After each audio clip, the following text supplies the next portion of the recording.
Good afternoon, everybody, and welcome to the fifth in the series on Arthur, the once and future king. I want to thank Bill Zagel, who last week, when I wasn't able to be here, was the facilitator. I was pleased that he was willing to do it. So, in the August the 4th edition of the New York Times Book Review, I was intrigued to note a new fiction entry and a review, actually. And the book was called The Bright Sword, a novel of King Arthur. And the author was Lev Grossman. The review begins as follows.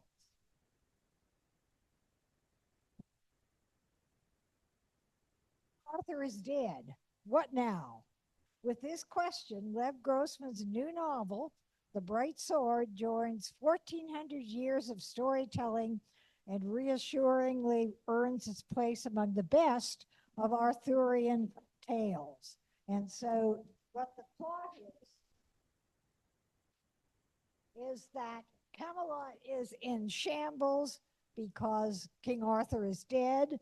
And there are a cast of characters, including a hero called Pullum, and along with knights, jesters, queens, kings, and so on.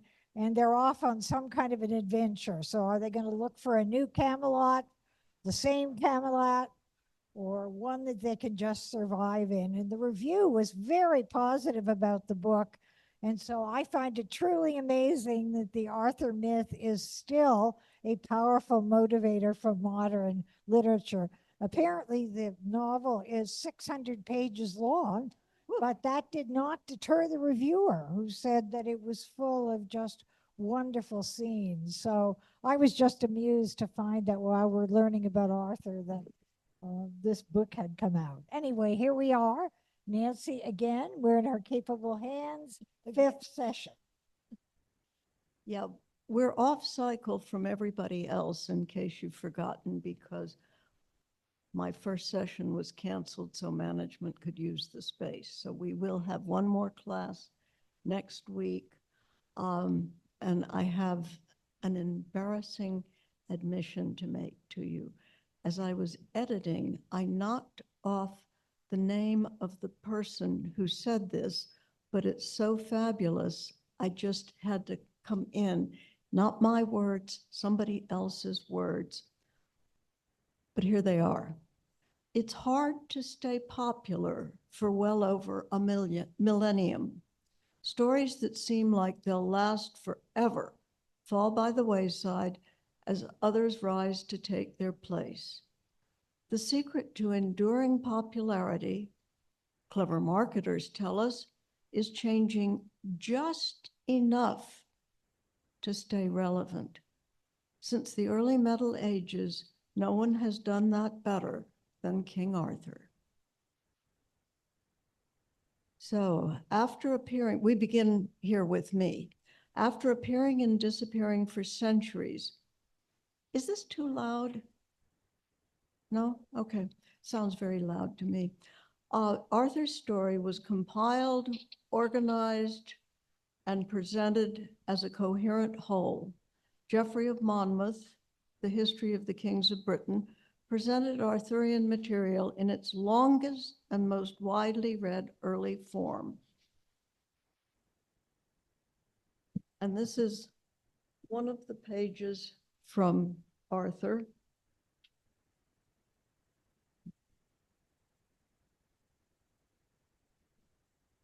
Okay, it goes one way or the other.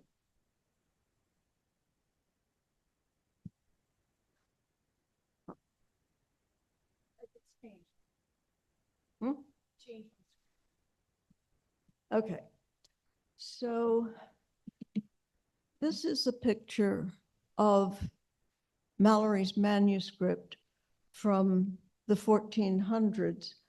And the problem with reading it is it's just barely decipherable to a modern reader. And they're the first few lines of it. Two problems. One lies with the vocabulary changes, but the one that's even more so is the letter formation.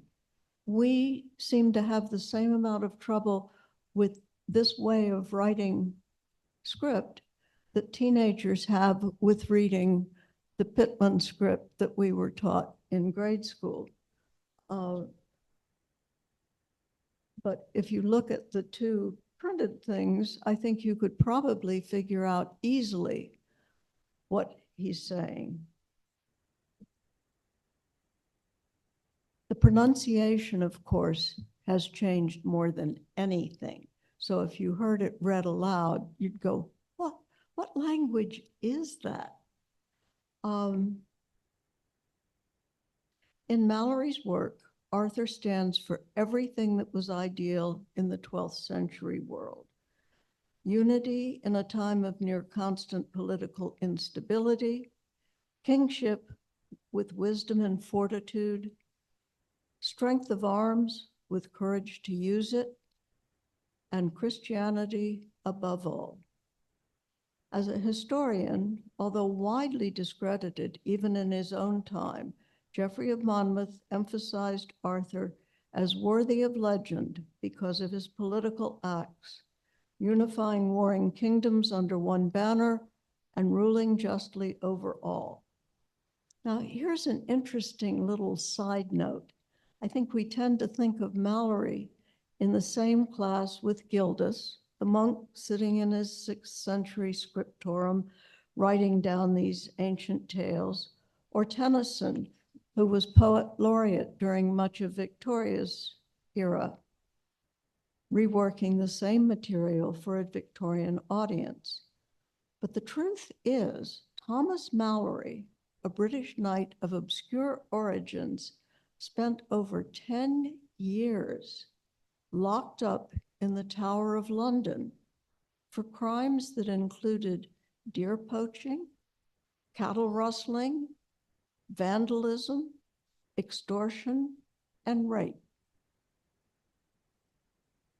Not the sort of knightly person we expect to be writing about a model like Arthur. In spite of all this, he's the person we need to thank for preserving Arthur for future generations. He was an editor rather than a story continuator. He honed down the vast catalog of legends to fit within the lifespan of one man, Arthur. He forced the sprawling saga into a closet, beginning with Arthur's mysterious birth and ending with the events that surrounded his death. Indeed, it is Mallory's vision of King Arthur that most of us share today. The book, The Boy's King Arthur, that many of us read as children, is taken straight from Mallory. In fact, much of the verbiage is the same. The only thing that's changed is that all the naughty bits were taken out of The Boy's King Arthur. So thank heavens also for Caxton, the early printer who committed Mallory's vision to type, published his story with 4 reprints over a 50-year span that kept Mallory's vision alive then for 150 years.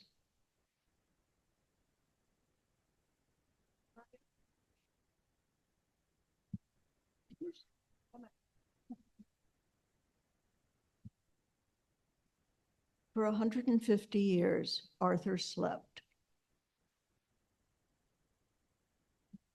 When Sir Thomas Malory wrote his famous Morte d'Arthur, amid the turn and turnabout of kingship during the War of the Roses, Arthur was somewhat eclipsed in his own story, left in the shadow of Lancelot and especially Tristan, who showed both prowess and the ability to please their lovers in a way Arthur never did.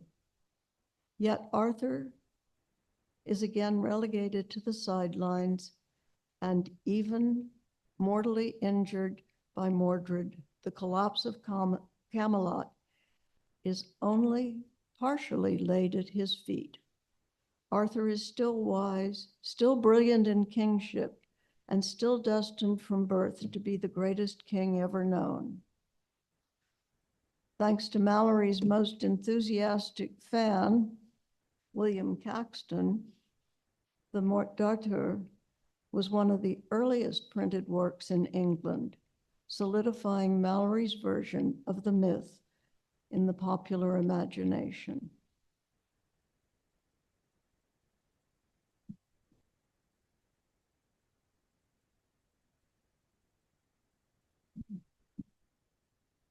After the last reprint in 1634, the book went out of fashion until the Romantic revival of interest in all things medieval. Most of the events take place in a historical fantasy version of Britain and France at an unspecified time. On occasion, the plot ventures farther afield to Rome and recalls biblical tales from the ancient Near East. Arthurian myth is set during the 5th to 6th century. However, Mallory's version contains many anachronisms and makes no effort at all at historical accuracy. Earlier Romance authors have already depicted the Dark Ages, times of Arthur as familiar world of armored knights and grand castles taking place in the post-Roman wars and showing forts in earlier tales. Mallory further modernized the legend by conflating the Celtic Britain with his own contemporary Kingdom of England. For example, explicitly identifying Logres as England, Camelot as Winchester, and Astrolot as Guildford, and completely ahistorically replacing the legend's Saxon invaders with the Ottoman Turks.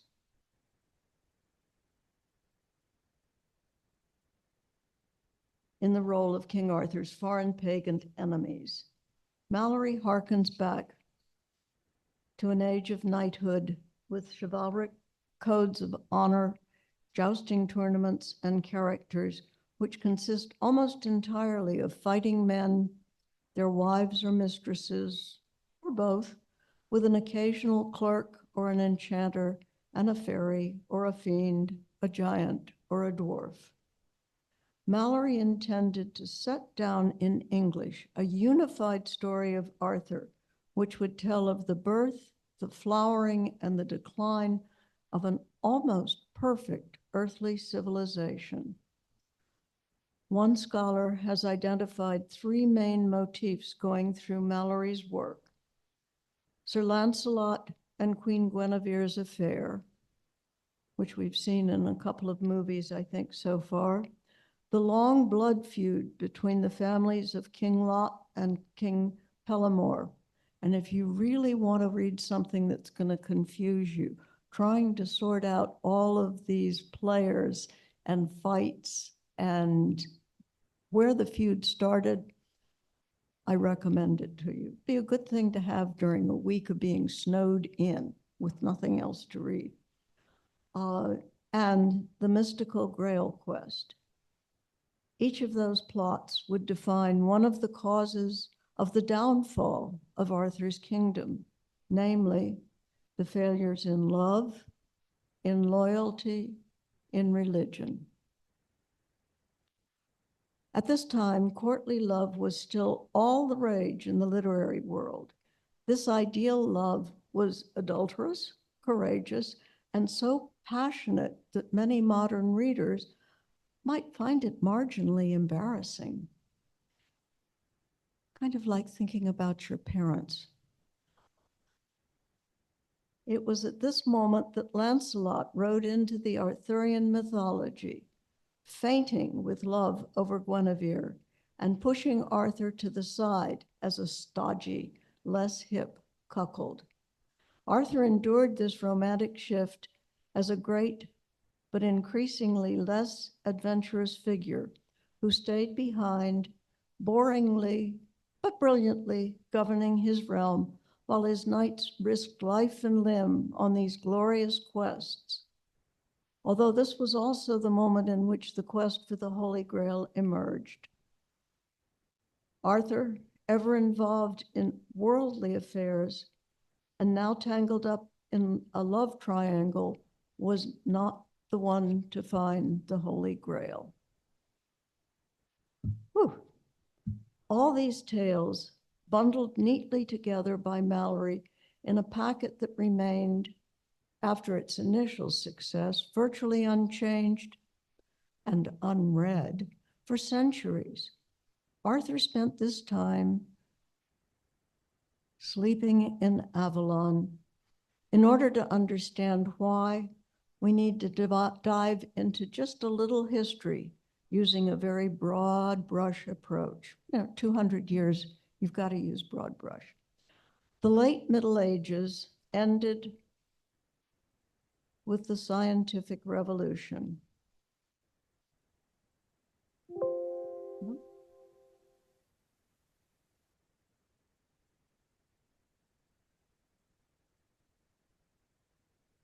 Which took place in Europe in the second half of the Renaissance period, beginning in 1543 with the publication of Nicholas Copernicus on the revolution of the heavenly spheres.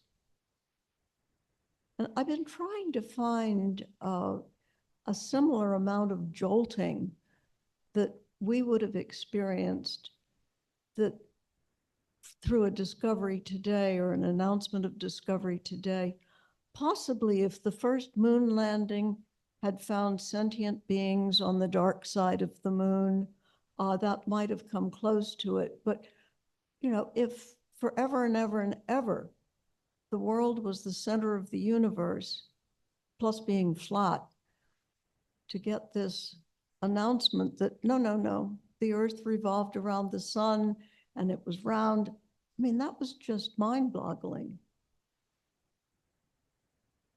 For people who had, Copernicus was not alone. Johannes Kepler, Galileo Galilei, Francis Bacon, and Isaac Newton, among others, and the rationalist philosophers Descartes, Hobbes, Spinoza, Leibniz, and John Locke shook up the worldview that had been in place for millennia. The scientific revolution was followed by the Enlightenment,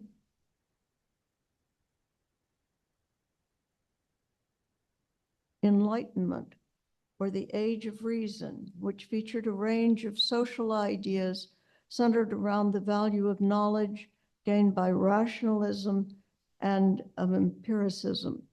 This is a picture of a salon. People would gather together and be read to in groups because reading to oneself still wasn't the norm. Political ideals such as natural law, liberty and progress, toleration and fraternity, constitutional government, and the formal separation of church and state. These are as mind-boggling ideas as those of Copernicus. Separation of church and state? How can you? The central doctrines of the Enlightenment were individual liberty and religious tolerance. In opposition to an absolute monarchy and the power of religious authorities. Many historians now date the end of the Enlightenment as the start of the 19th century, with the latest proposed year being the death of Immanuel Kant in 1804. In reality, of course, these numbers are not a line in the sand. People didn't suddenly change from 2023 to 2024. This was a gradual progression. The so-called Enlightenment gets its name, light, from the contrast to what was then seen as the darkness of the Middle Ages. Of course, the medieval period was not dark, as was originally thought, and scholars today are continuing to find more and more surprising facts about this period in our history.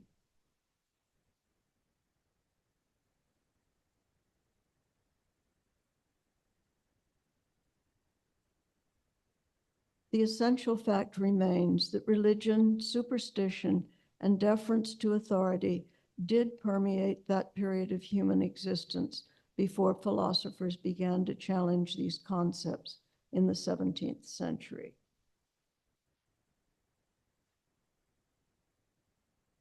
Some date the beginning of the Enlightenment to the publication of René Descartes' Discourse on Method, 1637, with his method of systematically disbelieving everything unless there was a well-founded reason for accepting it, and featuring his famous dictum, cogito ergo sum, I think, therefore I am.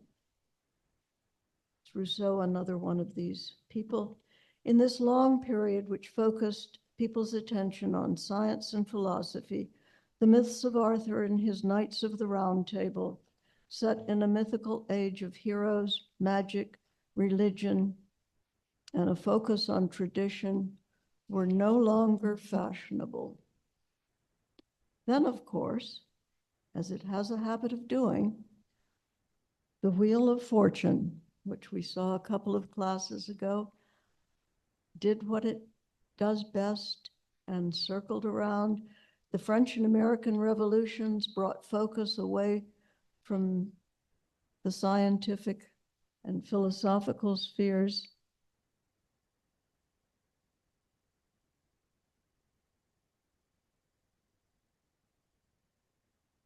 Sort of a timeline. The French and American revolutions brought focus away from the scientific and philosophical spheres to the world of war, and at the same time, a yearning for the past when things were better. And that's an idea that I think has stayed with us till today. Things back in the good old days were always better than things today. This reaction was seen most clearly in the movement called Romanticism, where in literature and art, emphasis was given to new forms and modes of emotional and spontaneous expression. So some people yearned for the time when there was more to the universe than science and rational thinking. This idea was expressed very well in one of my favorite poems, which you're going to get treated to. Miniver Cheevy by Edwin Arlington Robinson, written smack dab in the middle of the Age of Reason. Miniver Cheevy, child of scorn, grew lean while he assailed the seasons. He wept that he was ever born, and he had reason. Miniver loved the days of old when swords were bright and steeds were prancing. The vision of a warrior bold would set him dancing. Miniver sighed for what was not, and dreamed and rested from his labors. He dreamed of Thebes and Camelot and Priam's neighbors. Miniver mourned the ripe renown that made so many a name so fragrant. He mourned romance, now on the town, and art a vagrant. Miniver loved the Medici, albeit he had never seen one. He would have sinned incessantly could he have been one. Miniver cursed the commonplace and eyed a khaki suit with loathing. He missed the medieval grace of iron clothing. Miniver scorned the gold he sought, but sore annoyed was he without it. Miniver thought and thought and thought and thought about it. Miniver Cheevy, born too late, scratched his head and kept on thinking. Miniver coughed and called it fate and kept on drinking. Any of you have to memorize that when you were in school? Out of all this change in thinking, a change in art and literature came a reaction, a look to the past for heroes, a look for role models, and a look for the heroic age. Tennyson's Idylls of the King was the first important work to come out of this yearning for the past and for a revival of Arthur.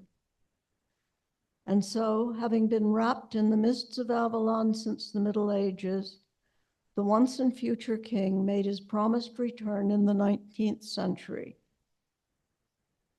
But the return of King Arthur was seen through Victorian eyes. Victorian Britain, in a rich array of poetry, painting, children's stories, and plays, Arthur and his noble ladies were reborn. You can see in this picture by Aubrey Birdsley a very definite transition from the earlier artwork we were seeing. The legend was not simply revived. The new generation reinvented the saga and its heroes in their own image, creating metaphors for their notions of monarchy, the roles of men and women in society, and the proper path for children to follow. Victorians were big on children's behavior. Victorians, with their strong and powerful monarch, breathed new life into the myth. And this time, it suddenly changed again. For writers like Alfred Lord Tennyson, there was a strong emphasis on King Arthur's reign as being the ideal moment in history, a time when life was simpler and everyone could agree on right and wrong. Arthur and his knights were in shining armor once again as the Industrial Revolution spread its grubby fingers over the land, and his unifying presence as a benevolent and unifying king was a reassuring counterpoint to the realities of Victorian colonialism.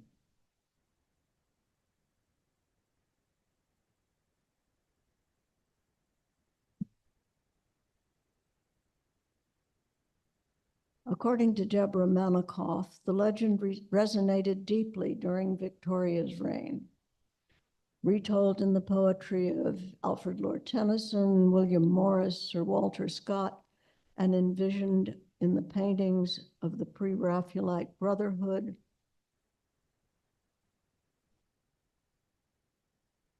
This one is thrown in here as a reminder of what King Arthur used to look like.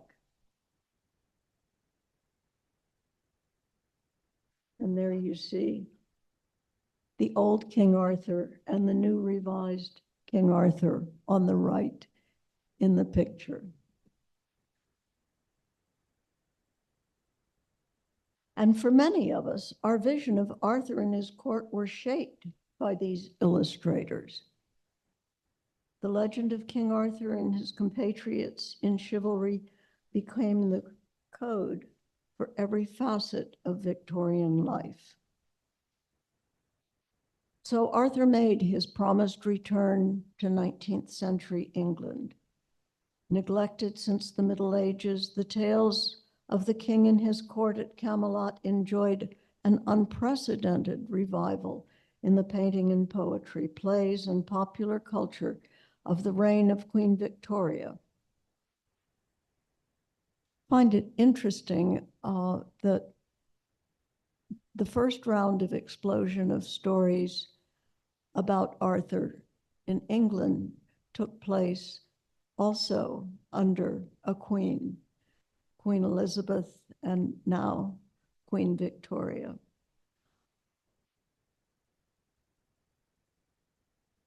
But the story told by the poets and painters was not the same as the one told in medieval times.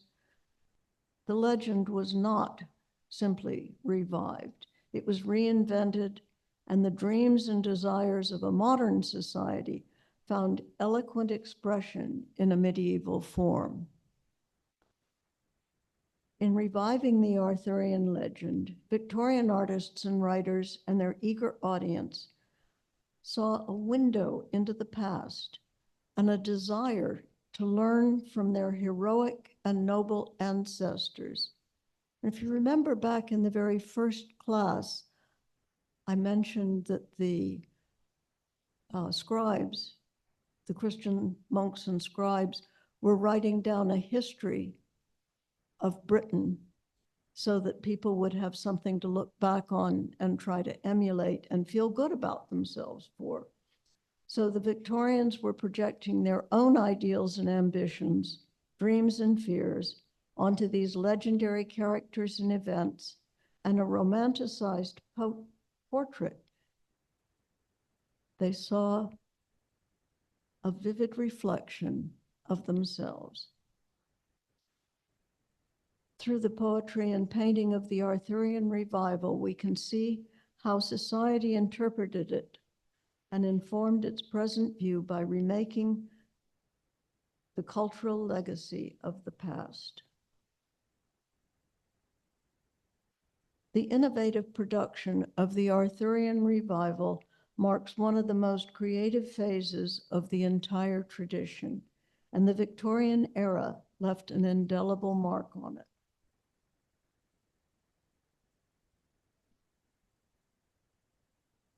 No single legend could suffice to speak to the diverse Victorian public. There was an official version for the Queen, celebrating monarchy and heritage. A heroic version confirmed masculine power and position, playing an essential role in the construction of Victorian manhood.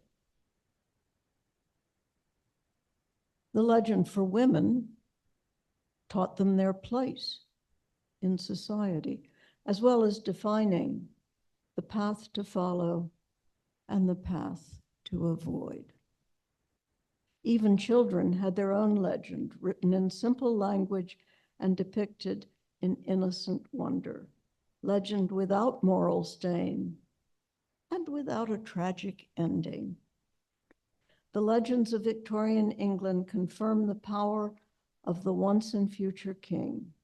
He returned in glory to reign over the people's popular imagination from the first days of the young queen succession, not Elizabeth, Victoria, through the vast expanse of Britain's colonial empire to the tragic losses in the wars of the early 20th century. All was touched by Arthur's image, but just as the mythic king left his stamp on Victorian England transformed the mythic king. Even today, we cannot look back to the world of Arthur without looking through the lens of the Victorian era. The Victorians called Arthur out of Avalon to reign again, comma, they changed his life, comma, and in doing so, extended his tradition and perpetuated his memory to look today at the Arthurian revival in Victorian England is an active reaffirmation, even in our contemporary world. The myth of the return of Arthur fulfills its promise.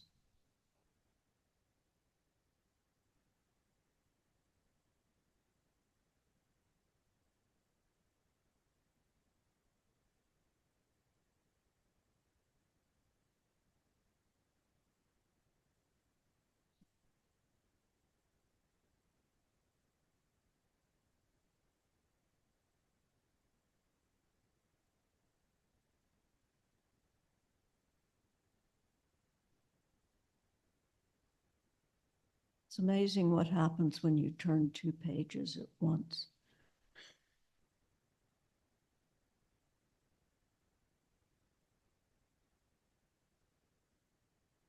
So the earlier British, when they were under attack by the Saxons, needed a British history that gave them something to look back on and feel proud about. The fact that Brutus had come from Greece and established England, established Britain, was their anchor to the past. The British in the Victorian era also felt they needed a glorious history, not to hold them up in time of defeat, but to justify their glorious place in the world. Of course, the British Empire thrived. Just look at its foundations. Now, Arthurian images. In the 13th, 14th, and 15th century, wealthy patrons had commissioned artists to portray the legend. Magnificent illustrated manuscripts, embellished with full-page miniatures, enhanced the pleasure of reading a romance. The world portrayed was both real and ideal. Events, fashions, and manners depicted in the manuscripts reflected contemporary court life. But the richness and beauty of these images could not be matched anywhere in the known world. I have seen a painting from the 15th century where handsome courtiers escort delicate damsels to the king's table, or Arthur listens to their requests at a feast and in high style. It looks more like a ballet. Graceful, rearing horses raise up. Knights brandish their weapons to the delight of the elegant ladies who fill the stand.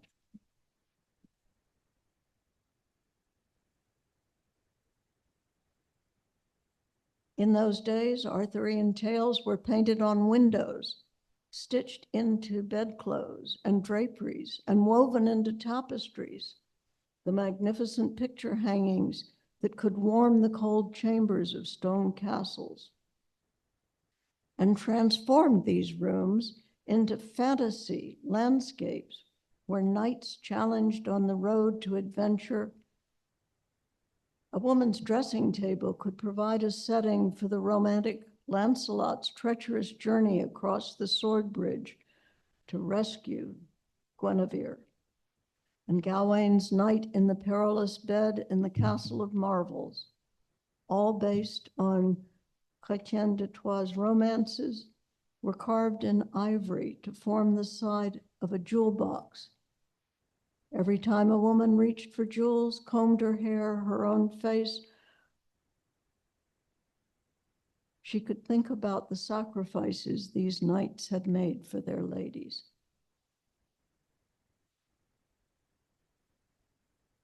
By the mid-15th century, the number of legends associated with Arthurian tradition after almost 900 years of evolution was staggering. The cast of characters had increased exponentially. Indeed, in many tales, the king recedes to the background while his courtiers and knights come to the fore. Knights stopped by Camelot very briefly to join the fellowship, take up a challenge, and depart just as quickly on adventures that took them far away. Any sense of narrative in this collection of stories and characters is missing completely.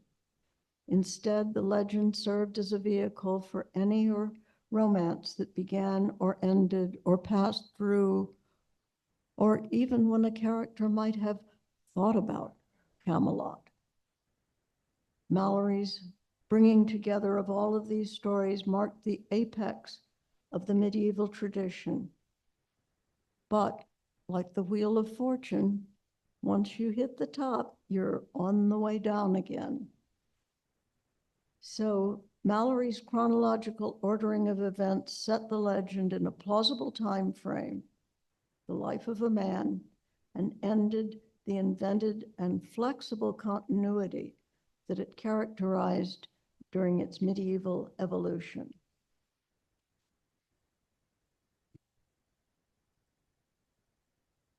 Ironically, even as the publication of Mallory's book was confirming Arthur's reign and confining it to the realm of literature, British monarchs began to use his reputation to validate their own right to rule. Henry VII, founder of the Tudor dynasty, named his first son Arthur. When the boy died, the king invested his hopes in his second son, Henry, and pointed with pride to Henry's birthplace, Mona, a site mentioned in Merlin's predictions of where the next king would come from. Henry VIII succeeded to the throne in 1509 and continued his father's interest in Arthur and iconography. He had the Round Table at Winchester redone. Nope. That's the Round Table as seen by William Morris. Henry had it redone in pie slices with one green, the next one gold, the next one green, the next one gold, all of the colors of the Tudor dynasty.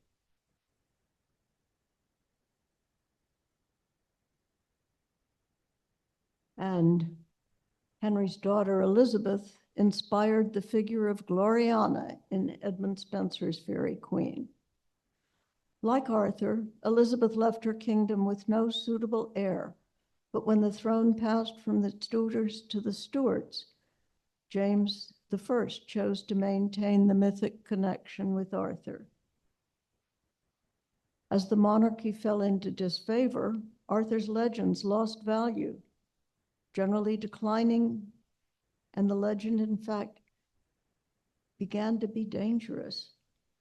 During Charles's reign, Malory's epic work would not appear in print again. Beginning in Charles's reign, Malory's epic work would not appear in print again for 2 centuries. During the Commonwealth, following the deposition of the Stuart monarchy, poets were wary of the subject of Arthur. John Milton, who in his youth had said he wanted to rewrite the legend for his own generation, but then dismissed the idea completely. The restoration of the monarchy saw a modest revival of Arthur, but the attitude toward the legend changed. Like Milton, Dryden had dreamed of writing an Arthurian epic, but the result was an opera rather than an epic.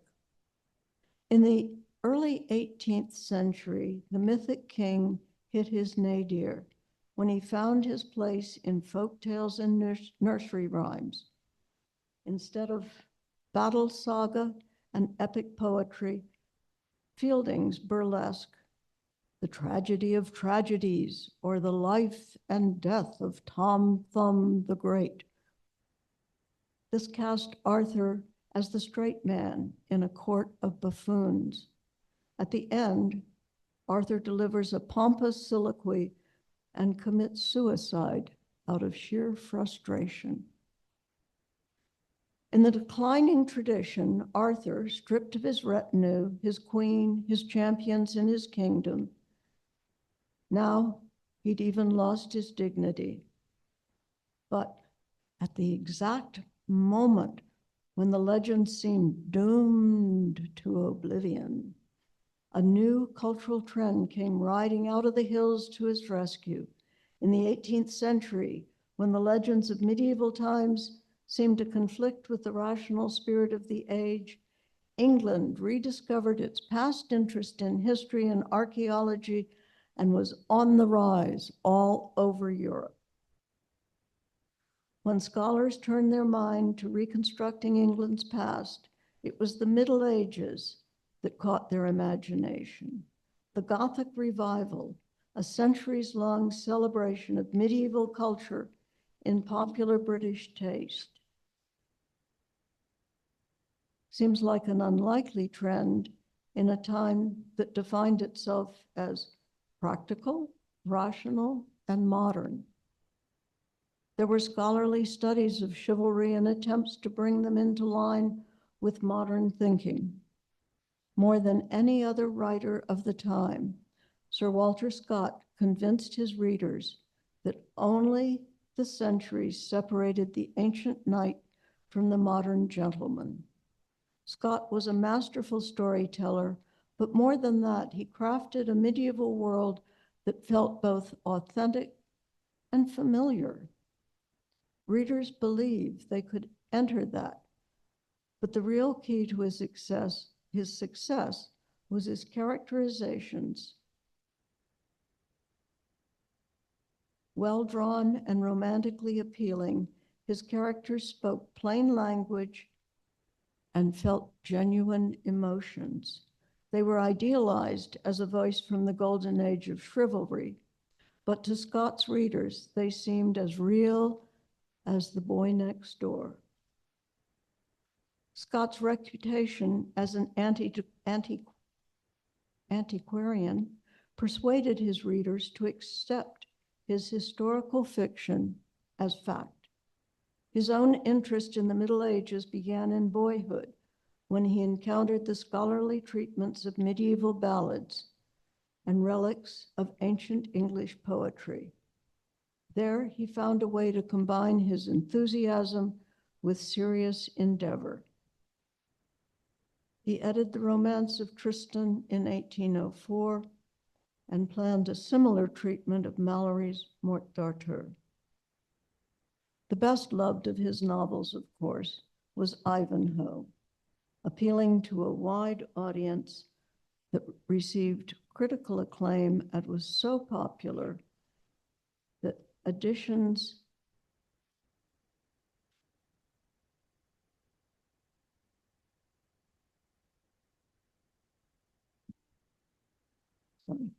three editions appeared within the first 2 years of publication.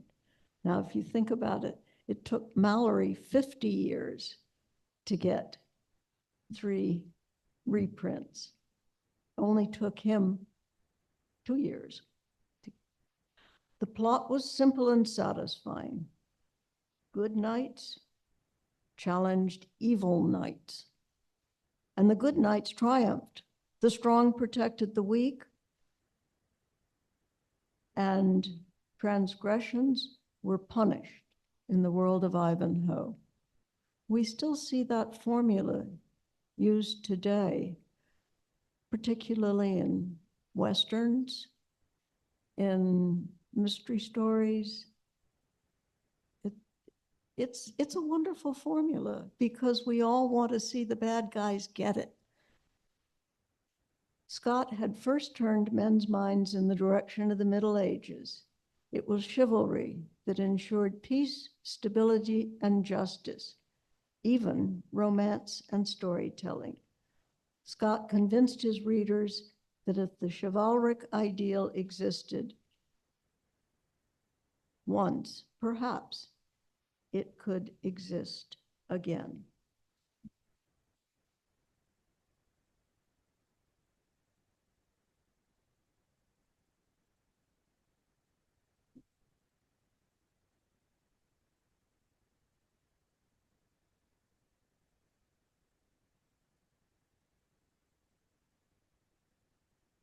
We're going to run over again just a little bit. The morning, okay.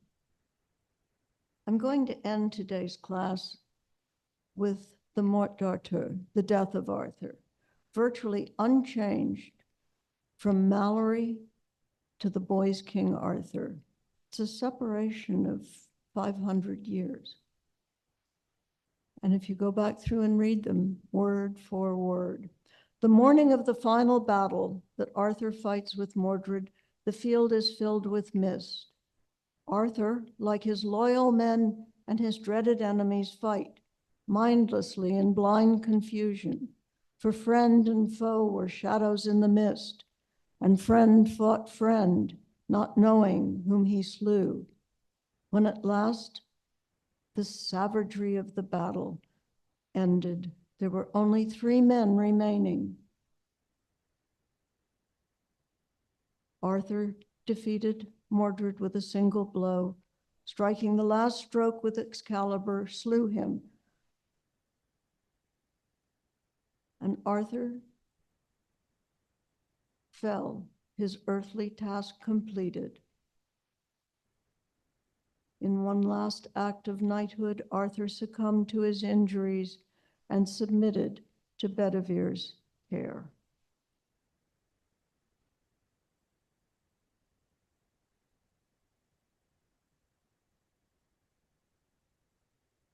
A hero had risen out of the shadows of Dark Age Britain, born in mysterious circumstance and raised in obscurity. He proved his right to rule by drawing a sword from a stone. The armies he led were always victorious, and he governed his nation with justice and generosity. He made his court at Camelot, married a beautiful queen, and founded the most noble order of knights in chivalric history. This was Arthur, the legendary king, and his noble acts and spirit were celebrated throughout the centuries. But Arthur's destiny was marked with tragedy. His wife refused his love and turned to his best friend. His fellowship of knights was corrupted with rivalry and rumor. His kingdom fell to the ravages of war, and Arthur faced his feet in defeat, the battlefield of betrayal, and wounded by his only son, begotten not on his queen, but on his sister through treachery. At the very end of this saga, however, there is a promise. Arthur, broken in body and spirit, is removed from the fatal field by gentle queens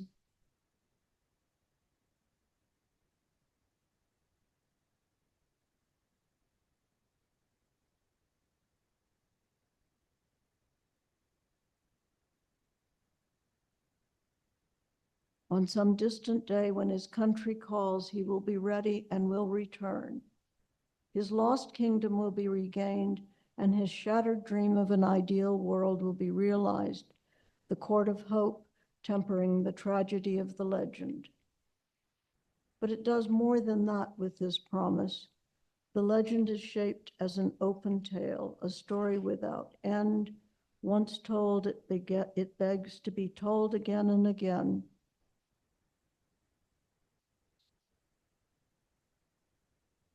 The return has ensured the survival of the legend. It's also inspired the story's evolution with each retelling. Arthur keeps his promise, but as each generation remakes the legend in its own image, it describes its own aspirations on the lives of Arthur and his companions, and each return brings a transformation.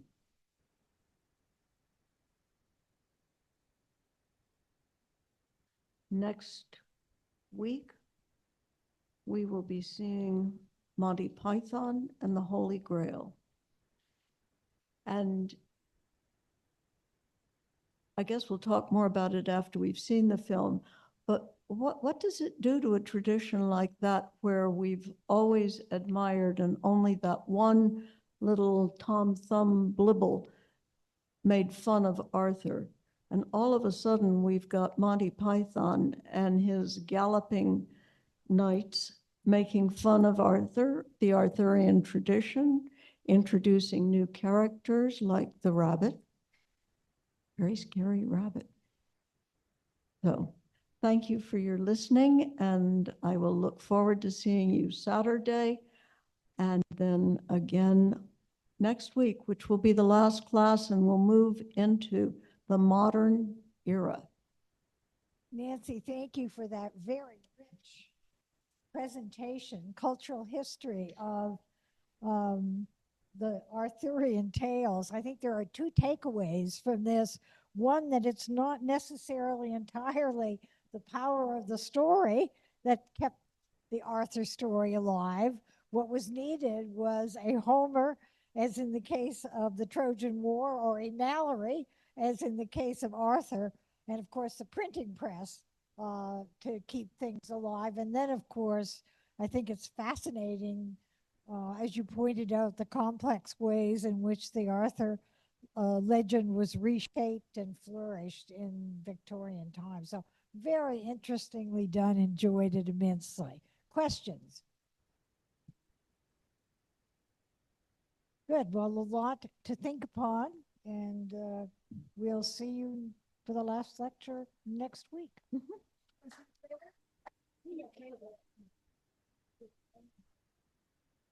So what time is the Saturday's movie? 2 o'clock. 2 o'clock. There's only one time change, and I won't tell you about that today. I'll tell you about that next week. Wonderful as always. Listen, there's a great book you may know about. It's called King Arthur and Music. King King Arthur Arthur and Music.